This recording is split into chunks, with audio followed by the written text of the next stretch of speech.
আমি একজন মা। একজন ভদ্রমহিলা পাসপোর্ট অফিসে এসেছেন পাসপোর্ট করাতে। অফিসার জানতে চাইলেন, আপনার পেশা কী? মহিলা বললেন, আমি একজন মা।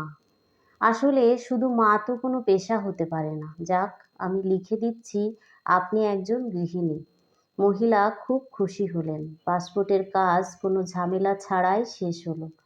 মহিলা সন্তানের চিকিৎসা নিতে বিদেশ গেলেন। সন্তান সুস্থ হয়ে দেশে ফিরে আসলো। অনেক দিন পরে মহিলা দেখলেন পাসপোর্টটা নবায়ন করা দরকার। যে কোনো সময় কাজে লাগতে পারে। আবার পাসপোর্ট অফিসে আসলেন। দেখেন আগের সেই অফিসার নেই। খুব ভারী, দাম্ভিক, রুক্ষ মেজাজের এক লোক বসে আছেন। যথারীতি ফরম পূরণ করতে গিয়ে অফিসার জানতে চাইলেন, আপনার পেশা কী? মহিলা কিছু একটা বলতে গিয়েও একবার থেমে গিয়ে বললেন, আমি একজন গবেষক। নানা রকম চ্যালেঞ্জিং প্রজেক্ট নিয়ে কাজ করি। শিশুর মানসিক এবং শারীরিক বিকাশ সাধন পর্যবেক্ষণ করে সে অনুযায়ী পরিকল্পনা প্রণয়ন করি। বয়স্কদের নিবিড় পরিচর্যার দিকে খেয়াল রাখি। সুস্থ পরিবার ও সমাজ বিনির্মাণে নিরলস শ্রম দিয়ে রাষ্ট্রের কাঠামোগত ভিত মজবুত করি। প্রতিটি মুহূর্তেই আমাকে নানা রকম চ্যালেঞ্জের ভেতর দিয়ে যেতে হয় এবং অত্যন্ত দক্ষতার সাথে তা মোকাবেলা করতে হয়। কারণ আমার সামান্য ভুলের জন্য যে বিশাল ক্ষতি হয়ে যেতে পারে। মহিলার কথা শুনে অফিসার একটু নড়ে চড়ে বসলেন। মহিলার দিকে এবার যেন একটু শ্রদ্ধা আর বিশেষ নজরে তাকালেন। এবার অফিসার জানতে চাইলেন, আসলে আপনার মূল পেশাটি কী? যদি আর একটু বিশদভাবে বলতেন। লোকটির আগ্রহ এবার বেড়ে গেল। আসলে পৃথিবীর গুণীজনেরা বলেন, আমার প্রকল্পের কাজ এত বেশি দুরূহ আর কষ্টসাধ্য যে দিনের পর দিন আঙুলের নখ দিয়ে সুবিশাল একটি দিঘি খনন করা নাকি তার চেয়ে অনেক সহজ। আমার রিসার্চ প্রজেক্ট তো আসলে অনেক দিন ধরেই চলছে। সার্বক্ষণিক আমাকে ল্যাবরেটরি এবং ল্যাবরেটরির বাইরেও কাজ করতে হয়। আহার নিদ্রা করাও আমার ঠিক সময় নেই। সব সময় আমাকে কাজের প্রতি সজাগ থাকতে হয়। দুজন ঊর্ধ্বতন কর্তৃপক্ষের অধীনে মূলত আমার প্রকল্পের কাজ নিরবিচ্ছিন্নভাবে চলছে। মহিলা মনে মনে বলেন, দুজনের কাউকে অবশ্য সরাসরি দেখা যায় না। একজন হলেন আমার স্রষ্টা, আরেকজন হলো বিবেক। আমার নিরলস কাজের স্বীকৃতিস্বরূপ আমি 3বার স্বর্ণপদকে ভূষিত হয়েছি। মহিলার 3জন কন্যা সন্তান ছিল।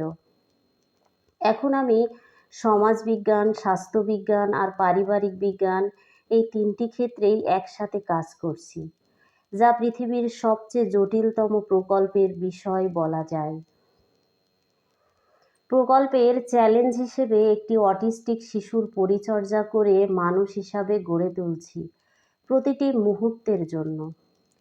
ঊষর মরুর ধূসর বুকে ছোট্ট যদি শহর গড়, একটি শিশু মানুষ করা তার চাইতেও অনেক বড়। অফিসার মন্ত্রমুগ্ধ হয়ে মহিলার কথা শুনলেন। এ যেন এক বিস্ময়কর মহিলা। প্রথমে দেখে তো একেবারে পাত্তাই দিতে মনে হয়নি। প্রতিদিন আমাকে 14 থেকে 16 ঘন্টা, আবার কোনো কোনো দিন আমাকে 24 ঘন্টায় আমার ল্যাবে কাজ করতে হয়। কাজে এত বেশি ব্যস্ত থাকতে হয় যে কবে যে শেষবার ভালো করে ঘুমিয়েছিলাম কোন রাতে তাও আমার মনে নেই। অনেক সময় নিজের আহারের কথা ভুলে যাই। আবার অনেক সময় মনে থাকলেও সবার মুখে অন্ন তুলে না দিয়ে খাওয়ার ফুরসত হয় না, অথবা সবাইকে না খাইয়ে নিজে খেলে পরিতৃপ্তি পায় না। পৃথিবীর সব পেশাতেই কাজের পর ছুটি বলে যে কথাটি আছে, আমার পেশাতে সেটি একেবারেই নেই। 24 ঘন্টায় আমার অন কল ডিউটি। এরপর আমার আরও 2টো প্রকল্প আছে। একটা হলো বয়স্ক শিশুদের ক্লিনিক, যা আমাকে নিবিড়ভাবে পরিচর্যা করতে হয়। সেখানেও প্রতি মুহূর্তে শ্রম দিতে হয়। আমার নিরলস কাজের আর গবেষণার কোনো শেষ নেই। আপনার হয়তোবা জানতে ইচ্ছা করছে, এই চ্যালেঞ্জিং প্রকল্প পরিচালনায় আমার বেতন কেমন হতে পারে। আমার বেতন ভাতা হলো পরিবারের সবার মুখে হাসি আর পারিবারিক প্রশান্তি।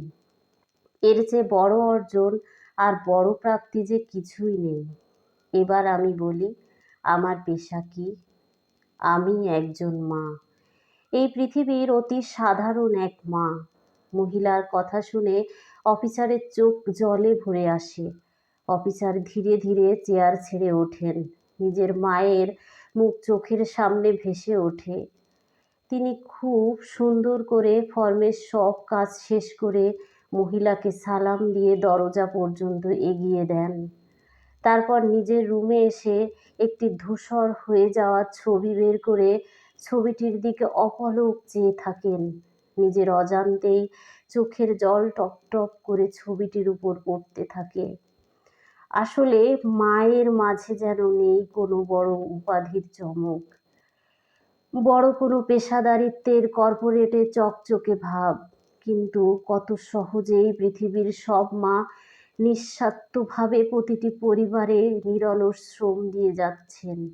মাতৃত্বের গবেষণাগারে প্রতিনিয়ত তিলে তিলে গড়ে তুলছেন এক একটি মানবিক নক্ষত্র। সেই মা সবচেয়ে খুশি হন কখন জানেন? যখন সন্তান প্রকৃত মানবিক মূল্যবোধ নিয়ে ধনে নয়, সম্পদে নয়, বৃত্তে নয়, ঐশ্বর্যে নয়, শুধু চরিত্রে আর সততায় একজন খাঁটি মানুষ হয়। ধন্যবাদ সবাইকে। সবার সুস্থতা কামনা করছি। নতুন নতুন গল্প শুনতে আবৃত্তিতে শ্রাবণী রায় বর্মন চ্যানেলটি সাবস্ক্রাইব করুন, চ্যানেলটির সঙ্গে থাকুন।